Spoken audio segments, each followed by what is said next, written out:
যে আসলে মানে সরকার পাল্টায় কিন্তু গোয়েন্দা পাল্টায় না। কিন্তু অনেকে বলেন যে এই সালমান এফ রহমান এই আনিস আসলে কিন্তু আপনার ডিবির হেফাজতেই ছিলেন, মানে নতুন যে ডিবি বা গোয়েন্দাদের হেফাজতেই ছিলেন। তো এই বর্তমান সরকারের এই পুলিশের মধ্যে আর আগের মধ্যে পার্থক্যটা কোথায় আপনি দেখেন। এই সালমান এফ রহমান এবং এই আনিস এরা লাইফ জ্যাকেট পরে ট্রলারে চড়ে তাদেরকে গ্রেপ্তার দেখানো হয়েছে, তাই না? হারুন বিমানবন্দর দিয়ে আবার পালানোর চেষ্টা করেন এবং হারুন পৌঁছে যান বিমানবন্দরে। তবে বিমানবন্দরের টার্মিনালে প্রবেশের আগেই জনগণ তাকে চিনে ফেলায়। বিমানবন্দরে জনগণ তাকে প্রচুর মারধর করেন, প্রচুর মারধর করেন। দর্শক, আইনমন্ত্রী আনিসুল হক এবং সালমান এফ রহমান গ্রেফতার হয়েছে, কিন্তু গ্রেফতারটা তাকে কিভাবে করা হলো? তারা এতদিন কোথায় ছিল? তাদেরকে কি আসলে এই ক্যান্টনমেন্ট থেকে পালিয়ে যেতে সাহায্য করেছিল, এরপর তাকে গ্রেফতার নাটক করানো হয়েছে কিনা, এই বিষয়গুলো নিয়ে গুরুত্বপূর্ণ কথা বলেছেন কাজী হেমায়েতুদ্দিন ভাই। আমরা তার আলোচনা শুনবো, আলোচনা শুনলে বুঝতে পারবো যে আসলে সালমান এফ রহমান এবং এই আনিসুল হক কিভাবে গ্রেফতার হলো। শেখ হাসিনা কিন্তু কাউকেই বলেননি যে তিনি পালিয়ে যাবেন, তিনি হঠাৎ করে পালিয়ে গিয়েছেন এবং এই শেখ হাসিনার পালিয়ে যাওয়ার কারণে বিপদে পড়েছে মূলত এই এই শেখ হাসিনার যারা নাটবল্টু তারা বিপদে পড়েছে। তো আমি খুব অবাক হলাম যে খুব কষ্ট লাগলো জানেন, এই সালমান এফ রহমান, এই আনিসুল হক এরা আসলে কত ক্ষমতার অধিকারী ছিলেন, তাই না? এরা আসলে মানে প্রচুর ক্ষমতার অধিকারী ছিলেন এবং এরা ধরাকে সরা জ্ঞান করতেন এবং তারপর এরা আজকে আজকে পালিয়ে যেতে এরা বাধ্য হলেন। তো এটাই ছিল আসলে নিয়তি। এবং এবং আপনার এবং আপনার ক্ষমতাকে কখনো ইয়ে করতে হয় না। তো এই সালমান এফ রহমানের কাণ্ড দেখে আমার মনে পড়ে গেল যে জামাত নেতা শহীদ মীর কাসিম আলীর কথা মনে পড়ে গেল। দেশে যখন মাওলানা নিজামী, মুজাহিদ, কামরুজ্জামান, সাইদি সহ শীর্ষ নেতাদের গ্রেপ্তার করে যুদ্ধপরাধের মামলা দেওয়া হয়, তখন কিন্তু কাকতালীয় ভাবে মানে মীর কাসেম আলী এক ভাই মাসুম তিনি স্থায়ীভাবে থাকতেন। এবং এবং এই মীর কাসেম আলী তখন আমেরিকা থাকতেন, দেশে গিয়ে দেশে গেলে আপনার মীর কাসেম আলীর ফাঁসি হয়ে যাবে, এটা ওনাকে অনেকে বলেছিলেন যে যে আপনি দেশে যাবেন না, মানে যে মীর কাসেম আলী যাকে ফাঁসি দেওয়া হয়েছে তিনি তখন আমেরিকায় ছিলেন এবং তার বিরুদ্ধে যখন যুদ্ধপরাধের মামলা হয় তখন অনেকেই বলেছিলেন যে মীর কাসেম ভাই আপনি দেশে যাবেন না, দেশে গেলে তো আপনাকে ফাঁসি দিয়ে দিব। তো মীর কাসেম আলী সেদিন বলেছিলেন যে আমি যদি দেশে ফিরে না আসি তাহলে ওরা বলবে আমি পালিয়ে গিয়েছি। আর মীর কাসেম কখনো মৃত্যুর ভয় করে না, উপরে আল্লাহ আছে, আমি কখনো অপরাধ করি নাই। মুক্তিযুদ্ধের সময় আমার বয়স ছিল মাত্র 10 বছর। তো দেশে গিয়ে যদি আমার ফাঁসিও হয় সেটাও কল্যাণকর, কারণ শহীদি মৃত্যু কয়জনের ভাগ্যে জোটে রে ভাই? হ্যাঁ, মীর কাসেম আলী দেশে ফিরে গিয়েছিলেন, গ্রেপ্তার হয়েছেন এবং হাসিনার ক্যাঙ্গারু কোর্ট তাকে ফাঁসির আদেশ দিয়ে শহীদ করে তার শাহাদাতের তামান্নাও পূরণ করেছিল। আর এই যে এইসব কথিত দেশপ্রেমিক হাসিনা, এই হাসিনা কতবার বলেছে যে যে বঙ্গবন্ধু কন্যা পালায় না। আরে ভাই, এরশাদও তো পালায়নি। এই যে এরশাদ, আমরা বলি স্বৈরশাসক, এরশাদ যদি স্বৈরশাসক হয় তাহলে হাসিনা কি? তো এই এরশাদ তো আর বঙ্গবন্ধুর কেউ হয় না, তাই না? তারপরে এরশাদ কিন্তু পালায়নি। আর হাসিনা কথায় কথায় বলতো আমি বঙ্গবন্ধুর কন্যা। তো এই বঙ্গবন্ধুর কন্যা সে পালিয়ে গেছে এবং সে পালানোর আগে সে কিন্তু এই মানে কাউকে বলেও না যে সে পালিয়ে যাচ্ছে। আর তার দোসর এই সালমান এফ রহমানরা দেশ থেকে পালাতে গিয়ে চোরের মতো ধরা পড়তেছে। লজ্জার কোনো সীমা নেই। আহ আমি একটাই কথা বলতে চাই যে হে সার্বভৌম শক্তির মালিক আল্লাহ, আপনি যাকে ইচ্ছা ক্ষমতা প্রদান করেন, যাকে ইচ্ছা তার তার কাছ থেকে ক্ষমতা কেড়ে নেন, যাকে ইচ্ছা আপনি সম্মানিত করেন, আর যার কাছ থেকে ইচ্ছা আপনি আহ, আপনি অসম্মানিত করেন। হে আল্লাহ পাক, কল্যাণ আপনারই হাতে, নিশ্চয়ই আপনি সবকিছুর উপরে ক্ষমতাবান। এটা আপনার এই সূরা আল ইমরানের আয়াত আয়াত আয়াত 26 নম্বর আয়াতে আপনার এটা বলা হয়েছে। তো এখানে একটা কথা আমি বলি দর্শক, আমার কাছে কেন জানি মনে হয় যে আসলে মানে সরকার পাল্টায় কিন্তু গোয়েন্দা পাল্টায় না। কিন্তু অনেকে বলেন যে এই সালমান এফ রহমান এই আনিস আসলে কিন্তু আপনার ডিবির হেফাজতেই ছিলেন, মানে নতুন যে ডিবি বা গোয়েন্দাদের হেফাজতেই ছিলেন। তো এই বর্তমান সরকারের এই পুলিশের মধ্যে আর আগের মধ্যে পার্থক্যটা কোথায় আপনি দেখেন। এই সালমান এফ রহমান এবং এই আনিস এরা লাইফ জ্যাকেট পরে ট্রলারে চড়ে তাদেরকে গ্রেপ্তার দেখানো হয়েছে, তাই না? কিন্তু একটা সূত্র বলতেছে যে আওয়ামী লীগ সরকারের এই দুই প্রভাবশালী ব্যক্তি আনিস এবং দরবেশ তারা কিন্তু খুনি হাসিনার পদাঙ্ক অনুসরণ করে ভারতে পালিয়ে যাওয়ার সময় সাতক্ষীরার ভোমরা স্থলবন্দর থেকে আটক হন কিন্তু ওরা অনেক আগেই। মানে শেখ হাসিনা ভারত চলে গেছে, তো ওরাও ভারত চলে যাইব, তো ওদেরকে ওই সাতক্ষীরার ভোমরা স্থলবন্দর থেকে আটক হয়। তো তাদের নেত্রী হাসিনা তাদেরকে টয়লেট টিস্যুর মতো ব্যবহারের পর, টিস্যু যেমন ব্যবহারের পর কমোটে ফ্লাশ করে, তো এরকম ফ্লাশ করার সুযোগও কিন্তু দেয় নাই, না দিয়া শেখ হাসিনা নিজে কিন্তু ভারতে চলে গেছে। তো তখন এই দরবেশ নামে কুখ্যাত সালমান এফ রহমান দাড়ি গোফ কামিয়ে মাথার চুল একদম কালো করে রং করে তারপর দুজনে লুঙ্গি পরে আত্মপরিচয় গোপন করতে পারেনি, তারপর পুলিশের চোখ এড়াতে পারেনি, তারা কিন্তু গ্রেপ্তার হয়েছেন সাতক্ষীরায়। তো পুলিশের হাতে এত গণ অভ্যুত্থানে ক্ষমতাচ্যুত হাসিনা সরকারের সাবেক আইনমন্ত্রী আনিসুল হক এবং এই সালমান এফ রহমান শেখ হাসিনার উপদেষ্টা, এদের কিন্তু অপরাধের সীমা নেই। এদের বিরুদ্ধে গাড়ি পোড়ানোর মামলা, সিসকে চুরির মামলা থেকে শুরু করে মানে যত মামলা আছে, এদের এইসব মামলার অবিলম্বে দ্রুত বিচার করা আবশ্যক। আর সাবেক আইনমন্ত্রী আনিসুল হকের বিরুদ্ধে মানবাধিকার খর্বকারী আইন প্রণয়ন, তার বিরুদ্ধে মানুষের কারাবন্দি নির্যাতনের শিকার হওয়া, বন্দি অবস্থা নির্যাতিত যে কুমির ভাই মোস্তাক, এই মোস্তাকের প্রাণহানি, শপথ ভঙ্গ করে আপনার ক্রমাগত মিথ্যা তথ্য দিয়ে মানুষকে বিভ্রান্ত করা, রাষ্ট্রীয় তহবিলের সম্পদ লুট এবং তার অপব্যবহারের অভিযোগ আনা উচিত। আর সাবেক প্রধানমন্ত্রী বেসরকারি বিনিয়োগ উপদেষ্টা সালমান এফ রহমানের বিরুদ্ধে রাষ্ট্রীয় নীতি নির্ধারণে অবৈধ এবং অনৈতিক প্রভাব সহ আপনার ওই পুঁজিবাজারে যে জালিয়াতি, এগুলো মানুষকে সর্বশান্ত করে হাজার হাজার কোটি টাকা লুট, রাষ্ট্রীয় তহবিল লুট, নিজের ব্যবসা প্রতিষ্ঠান বেক্সিমকো গ্রুপের হাজার হাজার কোটি টাকা ঋণ, সুদ মওকুফ এবং বিদেশে অর্থ পাচার সহ নানাবিধ অভিযোগ আনা কিন্তু জরুরি। এবং এই অন্তর্বর্তীকালীন সরকারের জনরোষের মুখ থেকে প্রাণ বাঁচাতে গ্রেপ্তার নাটক এবং দুর্বল মামলা না করার জন্য কিন্তু সরকারকে আহ্বান জানাই এবং এই দুই অপরাধী দ্রুত বিচার করে যথাযথ দৃষ্টান্তমূলক শাস্তির পদক্ষেপ গ্রহণ করবে বলে আশা করি। আর যেই নেত্রী শেখ হাসিনা তাদেরকে টয়লেট টিস্যুর মতো ব্যবহারের পর ন্যূনতম সুযোগ না দিয়ে নিজেই পালিয়ে যেতে পারেন, সেই নেত্রী এবং দল সম্পর্কে কিন্তু অনেকের ভেবে দেখা প্রয়োজন। এবং আমরা আরো জেনেছি যে ওবায়দুল কাদের কিন্তু আসলে ক্যান্টনমেন্টেই আছেন, গ্রেপ্তার আছেন। আজকে সেনাপ্রধান একটা মানে সাংবাদিকদের এক প্রশ্নের জবাবে সেনাপ্রধান বলেছিলেন যে হ্যাঁ আমাদের কাছে অনেকে আটক আছে, কিন্তু আটক আছে এই কারণে যে আসলে তারা যাতে জনরোষের শিকার না হন, এই আওয়ামী লীগের লোকেরা যাতে জনরোষের শিকার না হন, এই কারণে আমরা তাদেরকে আটকে রেখেছি। তো যদি তাদের বিরুদ্ধে মামলা হয় এবং মামলা হওয়ার পরে তাদেরকে মানে গ্রেপ্তারের অনুমতি আসে, তাহলে আমরা তাদের গ্রেপ্তার করে আইন শৃঙ্খলা বাহিনীর হাতে তুলে দিব বা গ্রেপ্তার দেখাবো, কিন্তু তার আগে তাদের প্রোটেকশন দেওয়া আমার দায়িত্ব। তো আমি মনে করি যে আসলে এই ওবায়দুল কাদের সহ আরো যারা যারা আছে তারা কিন্তু আসলে বিদেশে যায়নি, তারা আসলে এই সেনাবাহিনীর প্রোটেকশনেই তারা আছে। এখন অনেকেই বলেন যে আসলে তাহলে এই হারুন বিপ্লবরা কোথায়? তো হারুন বিপ্লবরা কোথায় এটা নিয়ে একটা প্রতিবেদন প্রকাশ করেছে দা বিজনেস স্ট্যান্ডার্ড। তো এখানে এখানে হারুন কোথায় এটা দাবি করেছে যে যে হারুনকে নাকি মারধর করে গুরুতর আহত করা হয়েছে। এখানে বলা হয়েছে যে গত জুলাইয়ের শেষ সপ্তাহে বৈষম্য বিরোধী ছাত্র আন্দোলনের 6 সমন্বয়কারীকে ঢাকা মহানগর পুলিশের গোয়েন্দা বিভাগ হেফাজতে তুলে নিয়ে যাওয়ার পর শেষবারের মতো আলোচনায় আসেন ঢাকা মহানগর পুলিশের অতিরিক্ত কমিশনার হারুনুর রশিদ।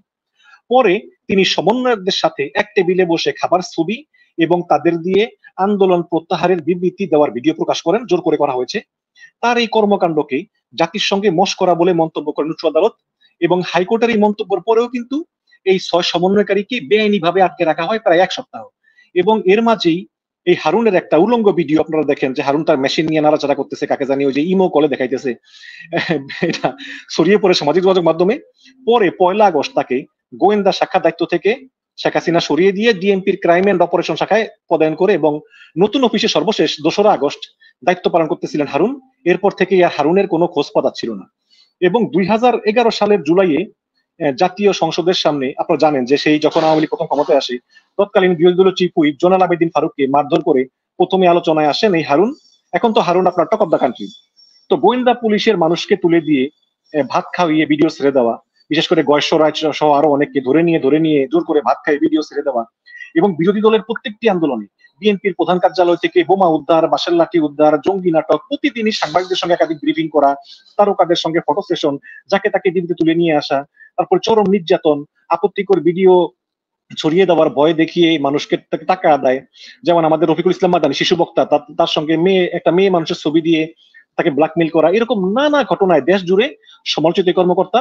এবং একটি সূত্র দাবি করেছে যে এই হারুন এখন ঢাকার একটা হসপিটালে গুরুতর আহত অবস্থায় তিনি চিকিৎসাধীন আছেন। এই হারুন ঢাকার একটা হসপিটালে গুরুতর আহত অবস্থায় চিকিৎসাধীন আছেন, গুরুতর আহত অবস্থায়, মানে পাবলিক তারে মারছে।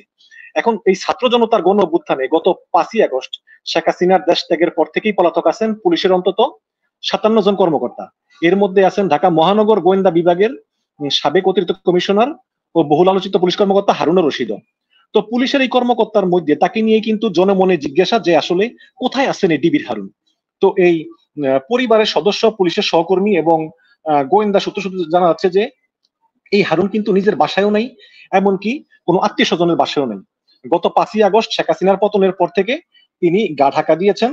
এবং আরেকটি সূত্র বলতেছে যে ডিবির এই কর্মকর্তা 6ই আগস্ট, মানে শেখ হাসিনা তো পলায় গেছে 5ই আগস্ট, এই 6ই আগস্ট তিনি নির্মম গণপিটুনির শিকার হয়ে ঢাকার একটা হাসপাতালে চিকিৎসাধীন। তার একজন আত্মীয় টিবিএস কে বলেছেন যে আসলে তিনি হসপিটালেই গোপনে চিকিৎসাধীন, তিনি আসলে আর জনগণের সামনে আসবেন না। এবং এই 5ই আগস্ট যখন সোমবার ঢাকায় ছাত্র জনতার ঢাকার অভিমুখে লং মার্চের ঘোষণা দিন, পুলিশ অতিরিক্ত বল প্রয়োগ করবে এমনটা আগের দিন জানিয়েছিলেন ঢাকা মহানগর পুলিশের সাবেক কমিশনার হাবিবুর রহমান। তো আগের দিন রোববার রাতে ডিএমপির এক মিডিয়া সেন্টার সংবাদ সম্মেলনে এই ডিএমপির হাবিবুর রহমান, যাকে আজকে চাকরি থেকে বহিষ্কার করা হয়েছে, তাকে বলা হয়েছে যে পুলিশ হত্যাকারীদের কোনো ছাড় দিবে না। এমন ঘোষণার পর সোমবার সকাল থেকে বিপুল সংখ্যক পুলিশ মোতায়েন করা হয় ঢাকা শহর প্রবেশ মুখে। এবং ডিবির সাবেক কমিশনার হারুন সহ ঊর্ধ্বতন কর্মকর্তারা সেদিন সকাল সকালে কিন্তু চলে যান সচিবালয়ের বিপরীতে আব্দুল গনি রোডের সেন্ট্রাল কমান্ড ও কন্ট্রোল ইউনিটে। এখান থেকেই পুলিশেরা কমান্ড করে। তো ওই ভবন থেকেই ঢাকার কয়েকশো পয়েন্টের ক্লোজ সার্কিট ক্যামেরা পর্যবেক্ষণ করে পুলিশের মাঠে সদস্যদের অতিরিক্ত বল প্রয়োগের আদেশ কিন্তু সেখান থেকেই দেওয়া হয়। তো সেদিন উপস্থিত কয়েকজন পুলিশ সদস্য টিবিএস কে বলেছেন যে সকাল থেকেই বেশ আত্মবিশ্বাসী ছিলেন হারুনুর রশিদ। ঘন্টায় ঘন্টায় তিনি মাঠের পুলিশদের সঙ্গে যোগাযোগ করতেছিলেন এবং মাঠের কর্মকর্তাদের বলছিলেন যে সোমবারই হবে শিক্ষার্থীদের আন্দোলনের শেষ দিন, এই দিন শিক্ষার্থীরা হয় থাকবে নাহলে আমরা থাকবো, মানে এরকম একটা পরিস্থিতি। এই দিনই শিক্ষার্থীদের একদম শেষ করে ফেলবো। এমনকি ঢাকার উত্তর পয়েন্টে ব্যারিকেড ভেঙে যখন হাজার হাজার ছাত্র জনতা শহীদ মিনারের উদ্দেশ্যে গিয়েছিল, তখনও কিন্তু এই হারুন তাদেরকে অতিরিক্ত বল প্রয়োগের নির্দেশ দেন। এবং ডিআইজি হারুন উত্তরার উপ পুলিশ কমিশনারকে ফোন করে উত্তেজিত ছাত্র জনতাকে ছত্রভঙ্গ করতে এলোপাথারি গুলি ছুটতে বলেন বারবার। তখন ডিএমপির উত্তরা বিভাগের উপ পুলিশ কমিশনার জানান যে স্যার, অন্তত 25,000 মানুষ স্যার, আমাদের এত অল্প সংখ্যক পুলিশের পক্ষে গুলি ছুড়ে এই 25,000 মানুষকে আমরা নিয়ন্ত্রণ করবো কিভাবে? এরপরেও পুলিশের ঊর্ধ্বতন কর্মকর্তারা এবং হারুনুর রশিদ বলেন যে গুলি করো যা হয় হইব। পরে ছাত্র জনতা খিলক্ষেত পেরিয়ে বনানীর দিকে গিয়ে গেলে সেখানে ব্যারিকেড দিয়ে এপিসি কার থেকে পজেশন নিয়ে হারুন বলে যে এপিসি কার থেকে পজেশন নিয়ে তোমরা গুলি করো, তোমরা শুধু গুলি করো। তবে তাতে সায় দেয়নি বনানী এবং গুলশানের দায়িত্বে থাকা পুলিশেরা। তো দুপুর 2:15 নাগাদ জনতার দল জাঙ্গির গেট থেকে প্রধানমন্ত্রীর কার্যালয় অভিমুখে গিয়ে গেলে ওই রকম পরিস্থিতিতেও কিন্তু গুল্লি নির্দেশ আসে। মানে এত পরিস্থিতি যে যে জনতার ঢল, প্রায় 10 লাখ মানুষ জাঙ্গির গেট থেকে প্রধানমন্ত্রীর কার্যালয় অভিমুখে গিয়ে গেলে ওই পরিস্থিতিতেও কিন্তু হারুন বলে যে গুলি করো গুলি করো। পরে সেখানে পুলিশ বলে যে স্যার, পরিস্থিতি নিয়ন্ত্রণের বাইরে, আমাদের কিছুই করার নেই। এবং এর মাঝে সেনাবাহিনীর প্রধান দুপুরে ভাষণ দিবেন এমন খবর ছড়িয়ে পড়লে হারুন চিন্তা করলো যে নিশ্চয়ই এবার সেনাবাহিনী ব্যবস্থা নিব। এবং সেনাবাহিনীর প্রধান যেহেতু বলছে জাতির উদ্দেশ্যে ভাষণ দিবে, সেহেতু সেনাবাহিনীর প্রধান বলবে যে আমি তার এই রাস্তায় গুলি করুন। এতে হারুনুর রশিদের, মানে ডিবি হারুনের আত্মবিশ্বাস আরো বেড়ে যায়। তখন হারুন সকল পুলিশকে বলেন যে সেনাবাহিনী ব্যবস্থা নিবে, চিন্তার কোনো কারণ নাই, তোমরা কিন্তু গুলি চালিয়ে যাও। তখন একজন বলে যে স্যার, আপনি পরিস্থিতি বুঝতে পারতেছেন না, সেনাবাহিনী কোনোভাবেই বল প্রয়োগ করবে না, আমাদের বোঝায় ভুল আছে। তখন হারুন ওই কর্মকর্তাকে ধমক দিয়ে বলেন চুপ কর, বেশি বুঝিস না। সর্বশেষ দুপুর 2:30 নাগাদ যখন জনতার ঢল গণভবনে ঢুকে পড়ে, সেই সময়ও কিন্তু এই হারুন ওয়াকি টকিতে গণভবন প্রোটেকশন বিভাগের পুলিশ সদস্যদের বারবার বলেন যে ব্যবস্থা নাও, অ্যাকশনে যাও। কিন্তু হারুন যতই বলে অ্যাকশনে যাও, ওই ওয়াকি টকির মানে ওয়ারলেসের ওই পাশ থেকে আর কোনো উত্তর আসে না। হারুন বলে যে হ্যালো, যেমন যে কল সাইন আছে না, যে Victor one are you receiving, Victor two, উত্তর দাও, কোনো উত্তর নাই। এর মধ্যেই গণভবনে ঢুকে পড়ে জনতা এবং ক্লোজ সার্কিট ক্যামেরাতেও কিন্তু এমন দৃশ্য দেখে দাঁড়ানো অবস্থায় ধপাস করে বসে পড়েন হারুনুর রশিদ। এবং এরপর দীর্ঘ সময় হারুন আর কোনো কথা বলেননি, হারুন নিশ্চল হয়ে যান। তো এরপর এই লাখ লাখ জনতা রাজপথে নেমে আসে। ঢাকার যাত্রাবাড়ি, পুরান ঢাকা, পোস্তগোলা দিয়ে প্রথমে শহীদ মিনার, পরে গণভবনের উদ্দেশ্যে ঢলে অনেক সচিবালয় থেকে বঙ্গবাজারের দিকে এগোতে থাকেন। এবং ডিএমপির সেন্ট্রাল কমান্ড এবং কন্ট্রোল ইউনিট ভবনের সামনে বঙ্গবন্ধুর বিশাল ব্যানার টানানো দেখে জনতা ইটপাটকেল হতে থাকে। এবং এর ভিতরেই আপনার পরিস্থিতি বেগতিক দেখে ব্যানারটি সরিয়ে ফেলা হয় এবং সামনের মূল ফটক আটকে দেওয়া হয়। তবে জনগণ ভবনটির প্রাঙ্গণে ঢুকতে না পারলেও বাইরে থেকে ইট মারতে থাকে। প্রাণ ভয়ে অনেক পুলিশ কর্মকর্তা ইউনিফর্ম খুলে পেলেন এবং গেঞ্জি অন্যান্য পোশাক পরে সেন্ট্রাল কমান্ড এবং ইউনিট ভবনের পেছনে প্রায় 13 ফুট দেওয়াল টপকে পুলিশ সদর দপ্তরের সামনে রাস্তায় পড়েন। ঠিক একই কায়দায় দেওয়াল টপকাতে গিয়ে আপনার ওই শরীরের নিচের অংশে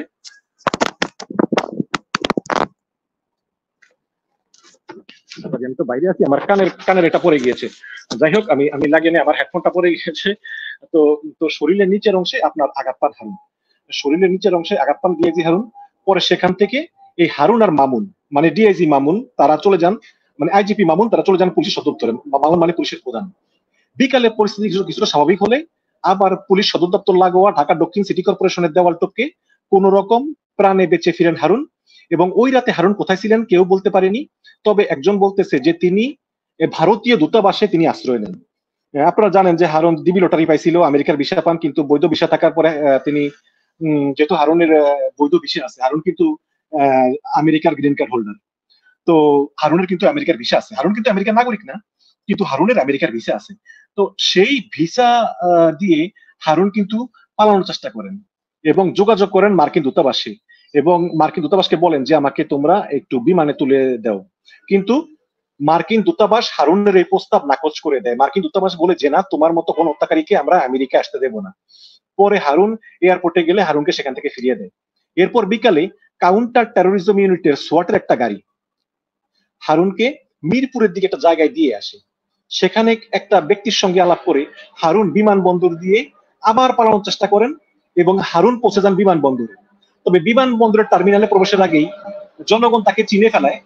বিমানবন্দরে জনগণ তাকে প্রচুর মারধর করেন, এমন মারধর করেন সেখান থেকে গুরুতর আহত অবস্থায় তাকে একটি হসপিটালে নিয়ে যাওয়া হয়। এবং শেষ খবর পাওয়া পর্যন্ত হারুন কিন্তু অত্যন্ত গোপনে সেই হসপিটালেই হারুন চিকিৎসাধীন আছেন বলে এখন পর্যন্ত জানা যায়। মানে হারুনকে একদম মানে এমন মাইর মারছে যে যে পিঠে একটা মারি করে দেয়।